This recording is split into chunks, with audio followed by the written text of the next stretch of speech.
Salut tout le monde et bienvenue dans cet horoscope pour la nouvelle lune en taureau du 30 avril 2022. Ça va être la première éclipse de l'année 2022, donc ça va être vraiment intéressant ici de voir comment ça va se dérouler pour nous. Sans doute que cette lunaison va nous réserver quelques surprises. Salut, moi c'est Gabriel, je suis astrologue et ensemble je propose qu'on regarde un petit peu comment cette lunaison va se passer au-dessus de nos têtes et comment ça va venir se jouer dans nos vies. Alors, nous avons cette nouvelle lune en taureau.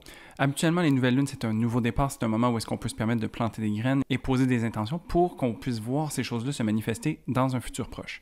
Ici, par contre, c'est une éclipse parce que le soleil et la lune vont être conjoints au nœud lunaire, donc le nœud nord et le nœud sud. Les éclipses, ça fait des moments où est-ce qu'il y a beaucoup d'énergie dans le ciel, ça peut être chaotique et donc ça peut être un peu difficile de mettre en terre quelque chose de vraiment précis qu'on aimerait voir se manifester plus tard dans nos vies. C'est vraiment un moment où est-ce qu'on devrait plutôt se permettre de vivre les choses telles qu'elles sont présentées et de chercher à vivre cette expérience-là au mieux possible pour soi. Donc oui, c'est une lunaison qui va avoir beaucoup d'énergie, mais quand on va voir la carte, on va voir qu'il y a également beaucoup d'aspects positifs qui se trouvent ici. C'est entre autres vécu par le fait que la lunaison se passe en taureau et qu'il y a énormément de planètes qui sont en poisson. Donc les deux signes sont en sextile un à l'autre et viennent générer des opportunités intéressantes. D'autant plus que cette lunaison va être bien dynamisée par notre ami Uranus qui se trouve tout près du soleil et de la lune. Donc ça va vraiment venir ajouter beaucoup d'énergie, encore une fois.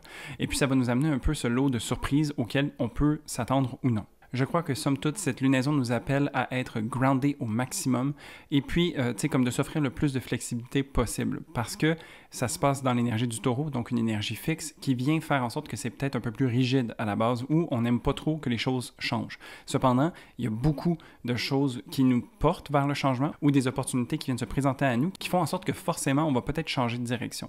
Donc, vraiment ici, garder les pieds sur terre malgré qu'il y a beaucoup d'énergie très intangible et puis de se permettre le plus de flexibilité même si on est dans un signe très rigide. Alors, pour les détails astrologiques de cette lunaison, elle se passe à 16h28 heure de Montréal et elle va être à 10 degrés du taureau. Ce qui fait en sorte que cette lunaison va être maîtrisée par Vénus qui, elle, se trouve en poisson. Donc, c'est vraiment ici cet appel à rester groundé parce que le taureau est un signe très terre à terre, mais il est maîtrisé actuellement par une Vénus qui est un peu en train de naviguer dans les eaux intangibles du poisson. Ce qui fait en sorte que, oui, il y a des choses qui se passent autour de nous dans notre réalité matérielle, mais c'est comme si on avait un peu la tête ailleurs. On est plus dans la rêverie, on est plus dans le romantisme, on a vraiment plus en fait la tête à l'immatériel que dans le côté matériel. Donc c'est vraiment ici un appel au discernement qui nous ramène sur Terre.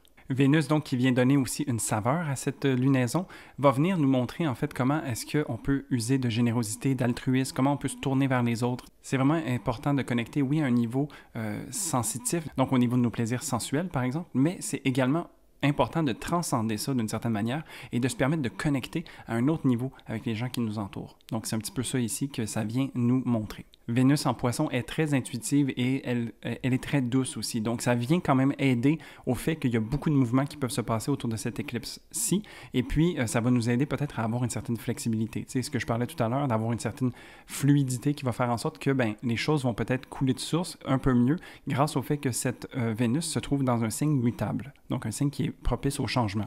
Je crois également qu'avec cette lunaison maîtrisée par Vénus, on a un grand potentiel d'expansion, principalement parce qu'elle est en conjonction avec Jupiter, avec Neptune, qui l'amène à rêver plus grand. T'sais, on se rappelle qu'il y a quand même cette vague un peu magique, un peu dans la rêverie, qui vient faire office de toile de fond à ce moment de l'année dans l'astrologie. D'ailleurs, si vous n'avez pas vu, j'ai fait une discussion avec une amie astrologue à ce sujet. Pendant 2 heures, on a discuté uniquement de la conjonction entre Jupiter et Neptune.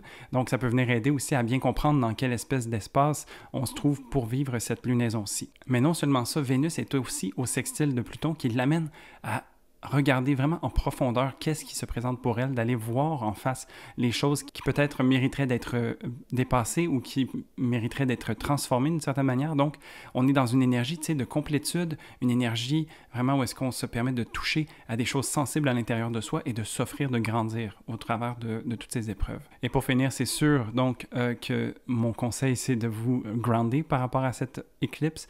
Ce sont des énergies très potentes avec une volonté de fuir ou de vouloir s'évader d'une certaine manière, de vouloir quitter la réalité. Alors, vraiment ici, je pense que de trouver un bon ballon pour soi à travers cette lunaison, ce serait de garder les pieds sur terre, avoir, oui, la tête dans les étoiles, mais de trouver un équilibre entre les deux pour se permettre de la vivre au mieux possible. Alors, si on va maintenant dans cette lunaison concrètement voir qu'est-ce qui se cache.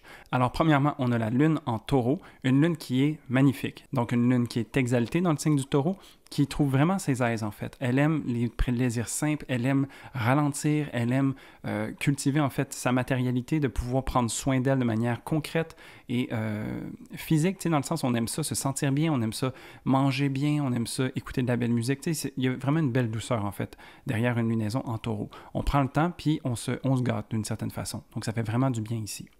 Étant donné qu'on est dans une nouvelle lune, le soleil est en conjonction à cette lune. Donc, vraiment, autant à l'intérieur qu'à l'extérieur, on a cette volonté de simplifier un peu la vie qui se passe autour de nous. Tu sais. On a envie de ralentir, on a envie de se poser, on a envie peut-être de faire en sorte que les projets qu'on a lancés pendant la saison du bélier qui était juste avant, peut-être que là, on se permet de venir les poser en terre, de prendre le temps de mettre des racines solides pour que ces choses-là, ces projets puissent émerger éventuellement et puis qu'on puisse en profiter. Donc, il y a vraiment cette volonté de pouvoir vivre et ressentir les choses ici avec cette nouvelle lune en taureau. Aussi, ce qui est intéressant à noter, c'est que on est dans les énergies du taureau, donc la sécurité, la stabilité, la fiabilité sont toutes des valeurs très importantes pour ce signe, qui fait en sorte que ça peut être un petit peu challengeant ou difficile de venir se permettre de vivre cette éclipse, parce qu'il y a beaucoup de mouvements, comme je disais en introduction, et il y a beaucoup de perturbations, en fait, qui peuvent arriver. Donc oui, on a peut-être un plan, on a envie de se poser, mais c'est ici que la flexibilité va avoir besoin d'agir, parce que peut-être l'envie qu'on a peut changer, peut-être qu'on a besoin de se poser, mais pas à cet endroit-là. T'sais, il va falloir comme avoir un peu de mouvement, en fait, à travers tout ça pour se permettre d'être le moins possible en réaction ou en refus de vivre ce qui se présente à nous. Tout ça vient évidemment être exacerbé par le fait que Uranus est en conjonction à cette lune et à ce soleil. Donc ici, ça vient nous amener l'archétype du rebelle, celui qui veut déranger, qui veut briser, déstabiliser, qui veut changer le statu quo, d'une certaine manière. Alors on a un Uranus qui travaille depuis de longues années déjà à l'intérieur du signe du taureau et qui façonne une réalité nouvelle, façonne aussi une manière différente d'utiliser et d'être dans ce monde matériel dans lequel on vit. Alors ici, on vient monter le volume sur le porte-voix d'Uranus qui vient faire en sorte qu'il peut s'exprimer d'autant plus fort parce que les éclipses, oui, il y a beaucoup d'énergie, mais c'est surtout aussi par le fait que le nœud nord se trouve en conjonction également, qui vient faire augmenter la pression, qui vient augmenter la chaleur d'une certaine manière. Alors, tout est plus ressenti, en fait. Et donc, cet inconfort ou cette déstabilisation vient être amplifié ici. Je parlais que le taureau aime suivre son rythme, prendre son temps, et puis, tu sais, comme il ne faut pas brusquer un taureau, tu sais. Sauf que ici, vu qu'il y a tellement d'éléments qui viennent monter la pression ou qui viennent faire en sorte que ça nous pousse à agir différemment, donc ça serait de trouver son rythme et sa stabilité au travers de l'instabilité. Tu sais, comment est-ce qu'on peut utiliser justement quelque chose qui va à l'encontre de ce que l'on souhaite pour, au final, trouver qu'est-ce que l'on souhaite. Tu sais, d'une certaine manière, il faut vraiment penser un peu à l'extérieur de la boîte ici et se permettre de vivre le paradoxe que cela peut représenter. Ensuite, si on regarde un petit peu plus loin, Mars est au sextile de cet amas planétaire que je viens de décrire en taureau.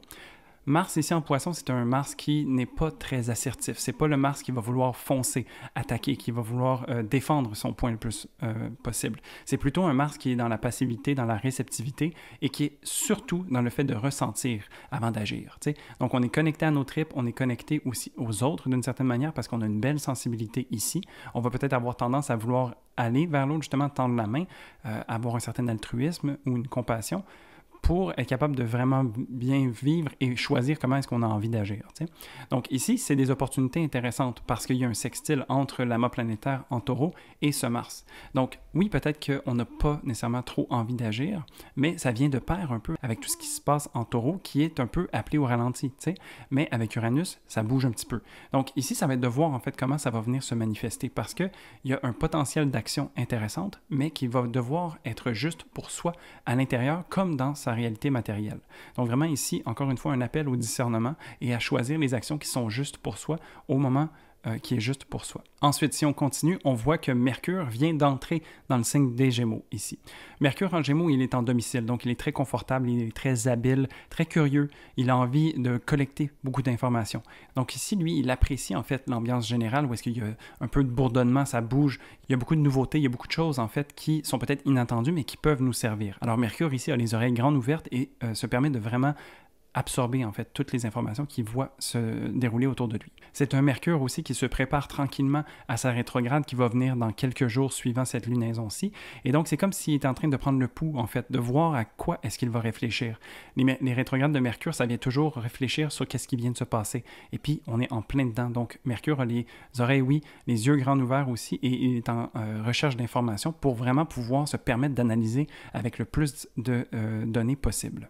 Ce Mercure va être en trigone à Pluton. Donc ici, on peut s'imaginer qu'il y a quand même des bonnes prises de conscience qui peuvent se faire ressentir. On a l'esprit très vif ici parce que Pluton vient alimenter ce Mercure, vient lui donner le coup de pouce. On est en aspect de trigone, donc on vient supporter l'effort mental. Alors ici, vraiment, on a une lucidité, on est capable d'aller en profondeur, on est capable aussi, avec l'énergie du Gémeaux, d'aller plus en surface et de couvrir plus large, mais Pluton vient nous asseoir, en fait, sur des bases solides qui font en sorte qu'on est capable de ratisser large, vraiment. Donc, on va avoir plus d'énergie au niveau mental, on va avoir des belles prises de conscience qui peuvent se présenter devant nous. Et aussi, on peut avoir, d'une certaine manière, le courage, de regarder les choses en face. Parce que, oui, il y a plusieurs choses qui peuvent être surprenantes ou déstabilisantes qui vont se manifester potentiellement autour de cette éclipse. Mais ici, Mercure est curieux et a envie, en fait, de se nourrir de ce genre d'informations-là pour être capable de bien les assimiler. Et c'est vraiment ce genre de travail-là que Mercure-Pluton viennent faire ensemble. Ils collectent pour ensuite transformer et faire du sens de tout ça. Donc, c'est vraiment un travail bénéfique pour soi. Ensuite, si on continue, on se dirige vers Jupiter en Poisson. Donc, Jupiter qui est bien peinard ici, qui vient alimenter en fait tout ce qui se trouve en Poisson. C'est pour ça que l'ambiance peut être un peu à la rêverie, au désir d'évasion et tout ça, parce que Jupiter ici est en domicile et il est bien campé, et puis il vient amplifier des planètes qui sont également très satisfaite d'être dans le signe du Poisson. Donc, si je parle de Neptune, qui est le maître moderne du Poisson, je parle de Vénus, qui est en exaltation ici, et puis, donc, même au niveau de l'action, avec Mars, il y a peut-être ce désir de vouloir connecter ou d'apprendre, du moins, à travers le fait de connecter à ses tripes, comment est-ce qu'on peut agir de manière nouvelle, peut-être. Donc, ici, Jupiter amplifie beaucoup de choses. Et tout ça, c'est très beau, c'est très bien, sauf que, aussi, le fait d'avoir les deux bénéfiques qui travaillent ensemble, le fait d'avoir Neptune qui se trouve ici aussi, peut faire en sorte que, si c'est trop, on a peut-être envie de décoller, en fait. On a envie de partir, on a envie de changer d'air, on a envie de peut-être aller profiter de d'autres choses, se permettre d'une certaine manière de fuir ou de partir dans sa tête. Donc, on n'a pas trop envie de gérer le matériel qui se passe autour de soi. C'est sûr aussi que d'avoir Mars en Poisson qui est co-présent avec Jupiter, ça peut donner le coup d'envoi à ce désir de vouloir partir ou de vouloir faire autre chose, de ne pas vouloir regarder la réalité en face. Et donc, c'est vraiment ici un appel pour vous à vous grounder parce que d'avoir autant de planètes bénéfiques dans un signe qui est très immatériel fait en sorte que peut-être on va vouloir déborder, on va vouloir exagérer, on va vouloir fuir, comme on va vouloir déconnecter. Et puis, je crois que c'est pas nécessairement la meilleure façon de faire parce qu'on ne vit pas dans une réalité tout un, tout l'autre. Donc, il faut, oui, se permettre de vivre cette magie, cette rêverie, cette connexion à plus grand que soi, mais il ne faut pas oublier qu'on est aussi de ce monde et qu'il faut agir dans celui-ci.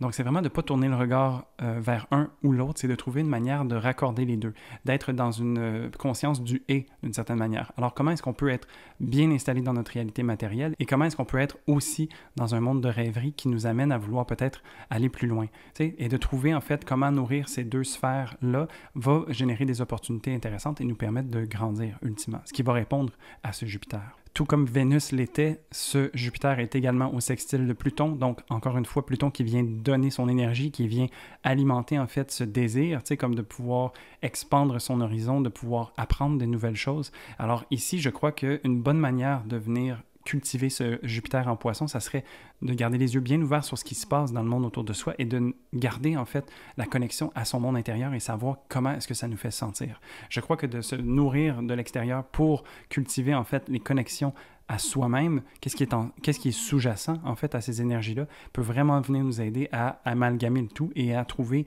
des belles prises de conscience en fait. Parce que ici, le Jupiter et Pluton qui travaillent ensemble, ça nous ouvre l'esprit d'une certaine manière. Ça nous permet en fait, j'ai une image, tu sais, quand on a une géode et puis on doit se permettre de la frapper pour l'ouvrir et voir qu'à l'intérieur c'est magnifique, c'est un petit peu ça ici. Donc on prend quelque chose de matériel, on se permet de faire le travail nécessaire pour en découvrir la magie, l'essence divine qui se trouve à l'intérieur d'elle, tu sais. Donc, vraiment ici, je pense que ça pourrait être une belle opportunité de se prêter au jeu de cette manière-là. Et pour finir, on va aller voir Saturne, donc qui est dans une autre sphère complètement, d'une certaine manière. Saturne, lui, est au carré des nœuds lunaires, ce qui fait en sorte qu'il est un petit peu dans la marge déjà. Mais ce qui vient faire aussi en sorte qu'on est à un point tournant En fait, le mois d'avril et le mois de mai, pour moi, sont un peu des points tournants de l'année 2022 où est-ce qu'on va pouvoir dire éventuellement, avec un peu de recul, qu'il y a eu un avant et un après. C'est pas pour alarmer, c'est juste que vraiment la dynamique vient changer énormément. Tu sais, il y a beaucoup de choses très névralgiques qui se passent dans ces 2 mois-ci qui viennent faire en sorte qu'il y a un gros contraste entre le début de l'année 2022 et ce qui va arriver par la suite. Aussi, Saturne est vraiment affairé à regarder comment est-ce qu'on peut construire et comment est-ce qu'on peut faire du sens de tout ça. Comment est-ce qu'on va pouvoir venir appliquer ça dans la société et à une échelle plus large, tu sais, au niveau de l'humain, en fait. C'est sûr qu'on est plus au niveau personnel avec les énergies du taureau et du poisson, en train de faire une dynamique vraiment intéressante qui peut nous amener à vraiment avoir des belles prises de conscience et tout ça. Mais ici, donc, avec ce placement en air, on essaie de comprendre, on essaie de faire du sens, on essaie de voir aussi comment est-ce qu'on va pouvoir garder le cap sur le plan qu'on avait établi. T'sais.